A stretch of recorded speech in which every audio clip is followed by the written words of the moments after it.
अभी कुछ दिन पूर्व मुझसे एक प्रश्न पूछा गया और ये बहुत महत्वपूर्ण प्रश्न है और मैं बहुत थोड़े समय में इस प्रश्न का उत्तर देना चाहूँगा।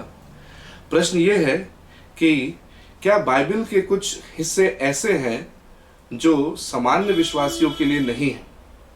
दूसरे शब्दों में, क्या परमेश्वर ने अपने वचन में कुछ हिस्से ऐसे रखा हुआ है जो केवल कुछ विशेष लोगों को समझ में आएंगे? और ये प्रश्न पूछना बहुत ही बहादुरी की बात है। कई बार हम इस प्रकार के कठिन प्रश्नों को नहीं पूछते हैं। विश्वासियों को लगातार इस प्रकार के प्रश्नों को पूछना चाहिए और इस प्रश्न का जो सरल और सही उत्तर है वो है नहीं। परमेश्वर के वचन का कोई भी हिस्सा ऐसा नहीं है जो विश्वासियों के लिए नहीं है।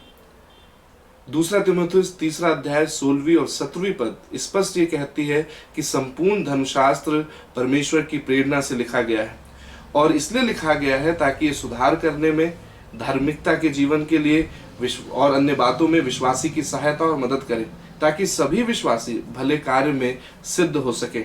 तो परमेश्वर के वचन का कोई भी हिस्सा ऐसा नहीं है जो परमेश्वर सामान्य विश्वासियों को समझने या पढ़ने नहीं देना चाहता है।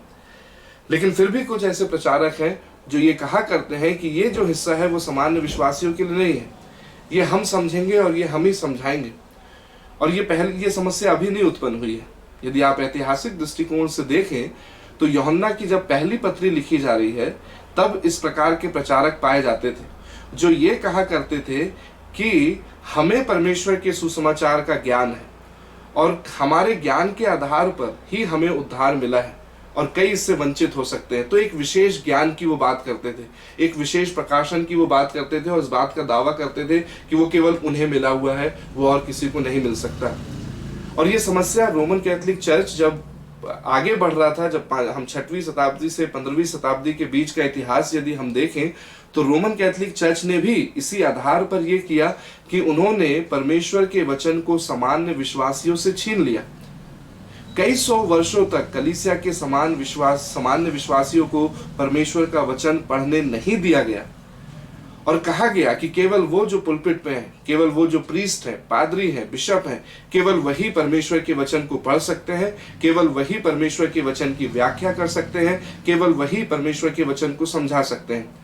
और बाइबल का ना ही अनुवाद किया गया और ना ही सामान्य विश्वासियों को यह दिया गया। लैटिन भाषा में बाइबल पढ़ी जाती थी और लैटिन भाषा में लोग उसे समझते थे और केवल पुलपिट से ही लोग उससे समझाया करते थे, कुछ विशेष लोग उसे समझाया करते थे। और फिर आंदोलन हुआ क्योंकि परमेश्वर ने अपने समय में ऐसे लोगों को भेजा। जॉन विक्लिफ उनमें से एक है जिन्होंने पहली बार बाइबल का अनुवाद इंग्लिश भाषा में किया और जिनके कारण उनको बहुत सताव का सामना भी करना पड़ा। उसके बाद लूथर ने जर्मन भाषा में बाइबल का अनुवाद किया और फिर ये क्रम यूं ही बढ़ता रहा। तो इन सारे लोगों ने, धर्म सुधारकों ने इस उद्देश्य के साथ धर्म सुधार आंदोलन प्रारंभ किया कि बाइबल परमेश्वर के वचन पर सारे सामान्य विश्वासियों का अधिकार है, ये उनके हाथ में, उनकी भाषा में होनी चाहिए ताकि वो पढ़े और स्वयं सीखे और स्वयं समझें। कुछ बाइबल के अवश्य ही कुछ ऐसे हिस्से हैं जिन्हें हमें समझने के लिए कुछ विशेष अगुओं की आवश्यकता है, कुछ विशेषज्ञ लोगों की आवश्यकता है। लेकिन इसका अर्थ ये नहीं है कि सामान्य विश्वासी उन वचनों को नहीं पढ़ सकते हैं, उन वचनों को नहीं समझ सकते हैं। क्यों? क्योंकि आखिर जो वचन समझाता है वो पवित्र आत्मा है। बिना पवित्र आत्मा के ना ही प्रचारक वचन को समझ सकता है और ना ही सामान्य विश्वासी को वो समझा सकता है। तो ये पवित्र आत्मा है जो परमेश्वर के वचन का लिखने वाला है और ये पवित्र आत्मा है जो प्रचारक को उस वचन की समझ प्रदान करता है और साथ ही साथ सुनने वालों को उस वचन को समझाता है। और ये पवित्र आत्मा हम सभी के पास है, प्रचार करने वाले के पास भी है और सुनने वाले के पास भी है। और यदि हम प्रार्थना के साथ वचन के हिस्से को समझते हैं तो वो हमारी मदद करता है कि हम प्रार्थना के द्वारा वचन के कठिन से कठिन हिस्सों के द्वारा अपने मसीह विश्वास और व्यवहार के संबंध में शिक्षा प्राप्त कर सकें। तो हमें सतर्क रहना होगा ऐसे लोगों से जो ये कहते हैं कि बाइबल के कुछ हिस्से सामान्य विश्वासियों के लिए नहीं है। ये वे लोग हैं जो परमेश्वर के लोगों को उनके अधिकार से वंचित रखना चाहते हैं और इसलिए वंचित रखना चाहते हैं ताकि मनगढ़ंत कहानियां बताएं, कल्पनाएं बताएं, जो सूझ आता है, जो उनकी मन की कल्पनाएं हैं उसके अनुसार वो परमेश्वर के वचन की व्याख्या कर दें और कहें कि ये परमेश्वर ने प्रकाशन मुझे दिया है। ऐसा नहीं है। वो अपनी भलाई के लिए, अपने अपने अपनी इच्छाओं की पूर्ति के लिए इस प्रकार के तर्क दिया करते हैं, ताकि कोई विश्वासी उनको परखे ना, ताकि कोई विश्वासी उनके वचन के प्रचार पर कोई तर्क ना करे, कोई प्रश्न ना पूछे। और इसलिए वो बोलते हैं कि नहीं, ये विशेष हिस्सा केवल हम समझ सकते हैं या कुछ विशेष लोग समझ सकते हैं। हमें सतर्क रहना होगा ऐसे लोगों से, और साथ ही साथ परमेश्वर के वचन की कुछ मूल बातों को हमें याद रखने की आवश्यकता है।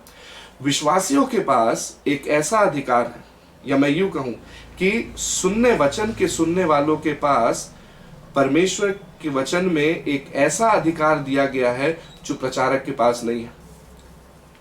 और यह अधिकार विश्वासियों के लिए बहुत महत्वपूर्ण है।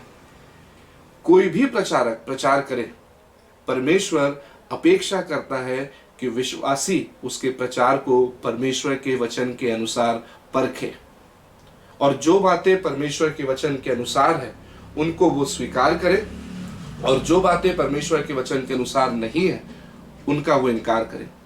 पौलुस के साथ ऐसा किया गया, जिसको स्वयं परमेश्वर से सीधा प्रकाशन मिला। जब वो बिरिया नामक स्थान में जाता है, प्रेरितों के काम उसके 7वें अध्याय में, और वहां प्रचार करता है, तो लोग धर्मशास्त्र में उसके द्वारा उसे परखते हैं, देखते हैं कि पौलुस जो प्रचार कर रहा है वो धर्मशास्त्र के अनुसार है या नहीं है।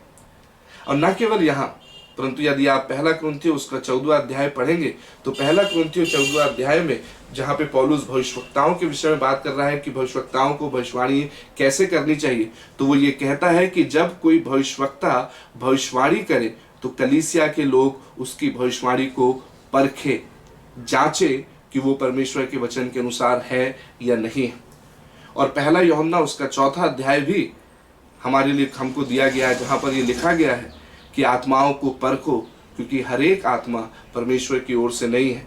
अनेक झूठे प्रचारक हैं, अनेक भविष्यवक्ता हैं जो चुने हुए को भी परमेश्वर के मार्ग से भटकाने के लिए भेजे गए। तो इस तर्क से आप बिल्कुल भी सहमत ना हो कि परमेश्वर के वचन के कुछ हिस्से कुछ खास लोगों को समझाने के लिए रखे गए हैं या विश्वासियों के लिए वो बंद किए गए हैं। ऐसा बिल्कुल नहीं है। कठिन हो सकते हैं वो भाषा के दृष्टिकोण से, ऐतिहासिक दृष्टिकोण से, और इसलिए हमें शायद कुछ विशेषज्ञ लोगों की आवश्यकता पड़े, कुछ अनुभवी अगुओं की आवश्यकता पड़े। लेकिन ये कतई सच नहीं है कि लोग ये कहें कि परमेश्वर ने सामान्य विश्वासियों से परमेश्वर के वचन के कुछ हिस्सों को ढांक के रखा है, उन्हें पढ़ने की वो इजाज़त या उन्हें समझने की वो इजाज़त नहीं देता है। सतर्क रहें, ऐसे लोग अपने स्वार्थ के लिए ऐसी बात करते हैं। ऐसे लोग इसलिए ऐसा कहते हैं ताकि आप उनके प्रचार को परखें ना, जबकि परमेश्वर चाहता है कि हर एक वचन जो प्रचारा जाता है वो वचन की शिक्षाओं के अनुसार परखा जाए। पौलुस को धर्मशास्त्र की शिक्षाओं के अनुसार परखा गया। पौलुस स्वयं कहता है कि यदि भविष्यवक्ता भविष्यवाणी कर रहा है उसे परखे, बाकी लोग जो कलीसिया में उपस्थित हैं वो उसे परखें। और यूहन्ना में लिखा गया है कि हर एक आत्माओं पर विश्वास ना करो, परखो, क्योंकि हर एक बात जो हमें सुनाई जा रही है जरूरी नहीं है कि वो परमेश्वर पिता की ओर से है। तो सतर्क रहें और परमेश्वर के वचन की शिक्षाओं में बढ़ते जाएं। प्रभु आपकी सहायता करे। आमीन।